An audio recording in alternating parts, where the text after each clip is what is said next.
भूतिया हवेली का रहस्य। The haunted mansion mystery. एक छोटे से शहर में एक पुरानी हवेली थी जो बहुत वर्षों से खाली पड़ी थी।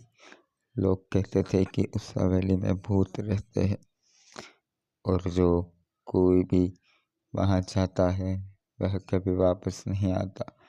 एक दिन एक युवक का नाम रोहन ने उस हवेली को खरीदने का फैसला किया। वह एक बहुत ही साहसी और जिज्ञासु व्यक्ति था और उसे उस हवेली को रहस्य को सुलझाने में बहुत रुचि थी। रोहन ने उस हवेली में जाने के लिए तैयारी की और वहां जाने से पहले उसने अपने दोस्तों को बताया कि वह वहां जा रहा है। जब रोहन ने हवेली में पहुंचा तो उसने देखा कि वहां बहुत ही अजीब और डरावना माहौल था। वहां की हवा में एक अजीब सी गंध थी और वहां की दीवारों पर अजीब से निशान थे। रोहन ने सोचा कि वह उस हवेली के रहस्य को सुलझाने के लिए और गहराई से जांच करेगा। रोहन ने उस हवेली को हर एक कमरे में जाने का फैसला किया। वहां के हर एक कमरे में वह अजीब से निशान और गंध पाता गया। वह सोचता था कि वह सब क्यों हो सकता है। जब रोहन ने हवेली के आखिरी कमरे में पहुंचा तो उसने देखा कि वहां एक बड़ा सा दरवाज़ा था।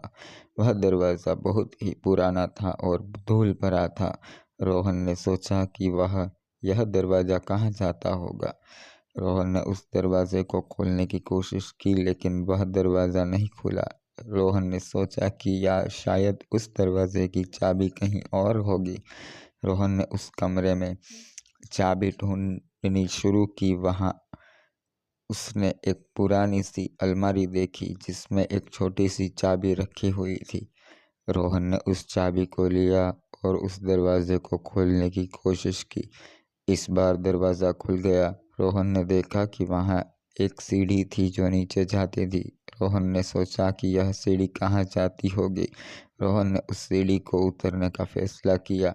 वहां की हवा बहुत ही ठंडी और अजीब थी। रोहन ने सोचा कि यह क्या हो सकता है। जब रोहन नीचे पहुंचा तो उसने देखा कि वहां एक बड़ा सा कमरा था। उस कमरे में बहुत सारे पुराने सामान और दस्तावेज रखे हुए थे। रोहन ने सोचा कि यह सामान किसका हो सकता है। रोहन ने उस कमरे में रखे हुए दस्तावेजों को देखना शुरू किया। वहां उसने एक पुरानी सी डायरी देखी जिसमें एक लड़की की तस्वीर लगी हुई थी। रोहन ने सोचा कि यह लड़की कौन हो सकती है। रोहन ने उस डायरी को खोला और पढ़ना शुरू किया। वहां उसने पढ़ा कि यह लड़की का नाम रिया था और वह इसी हवेली में रहती थी।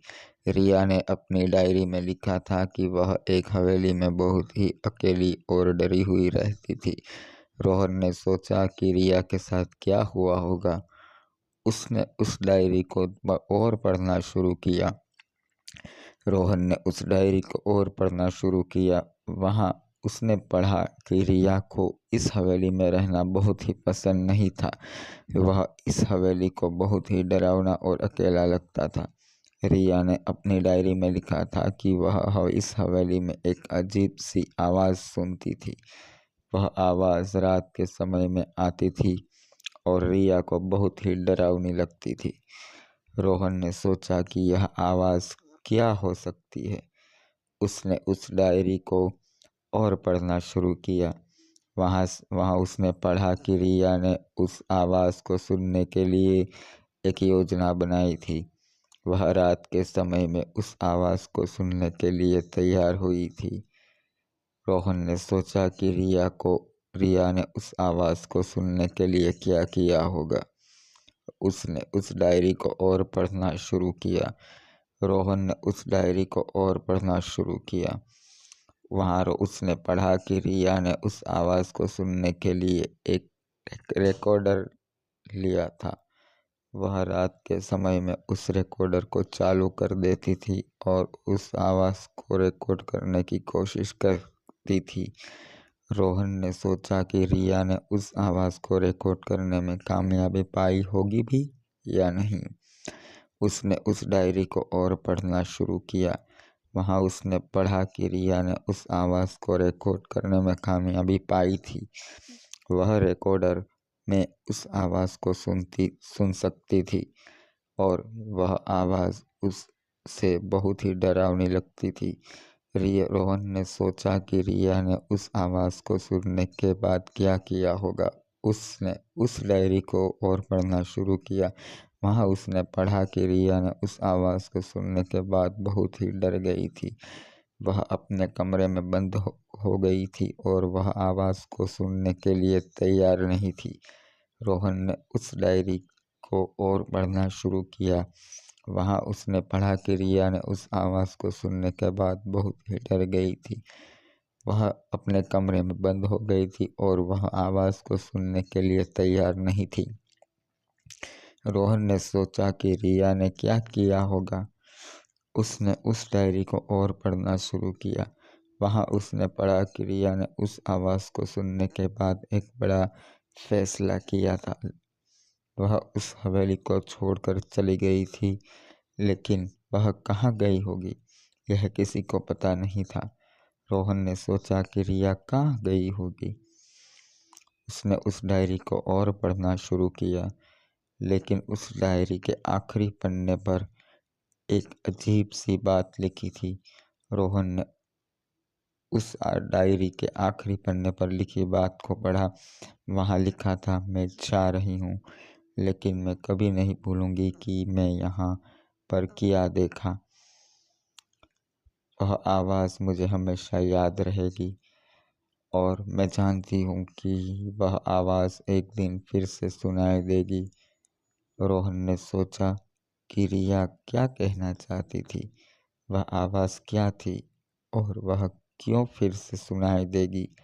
रोहन ने उस डायरी को बंद किया और सोचा कि वह कब क्या करेगा। वह उस हवेली को छोड़कर चला जाएगा या वह वहाँ पर रहेगा और उस आवाज़ का रहस्य सुलझाने की कोशिश करेगा। रोहन ने सोचा कि वह उस हवेली को नहीं छोड़ेगा, वहाँ पर ही रहेगा और उस आवाज़ का रहस्य सुलझाने की कोशिश करेगा। रोहन ने उस हवेली में रहना शुरू किया और वह आवाज़ सुनने की कोशिश करने लगा। कई दिनों तक वह आवाज़ नहीं सुनाई दी थी, लेकिन रोहन ने हार नहीं मानी। एक रात रोहन ने उस आवाज़ को सुना। वह आवाज़ बहुत ही डरावनी थी और रोहन को लगा कि वह आवाज़ उसके पास से आ रही थी।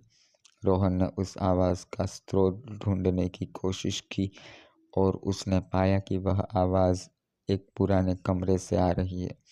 रोहन ने उस कमरे को खोला और उसने देखा कि वहाँ एक पुरानी सी तस्वीर रखी हुई है। रोहन ने उस तस्वीर को देखा और उसने पाया कि वह तस्वीर रिया की है। रोहन ने सोचा कि रिया क्या कहना चाहती थी और उसने उस तस्वीर को क्यों अपने पास रख लिया। अगले दिन रोहन ने उस तस्वीर को देखा और उसने पाया कि वह तस्वीर बदल गई है। रिया की तस्वीर के साथ एक और तस्वीर जुड़ गई है। रोहन ने उस तस्वीर को देखा और उसने पाया कि वह तस्वीर उनकी अपनी है। रोहन ने सोचा कि यह क्या हो सकता है और उसने उस तस्वीर को अपने पास रख लिया। रोहन ने सोचा कि वह रिया के रहस्य को सुलझा लेगा और उसने उस तस्वीर को अपने पास रख लिया।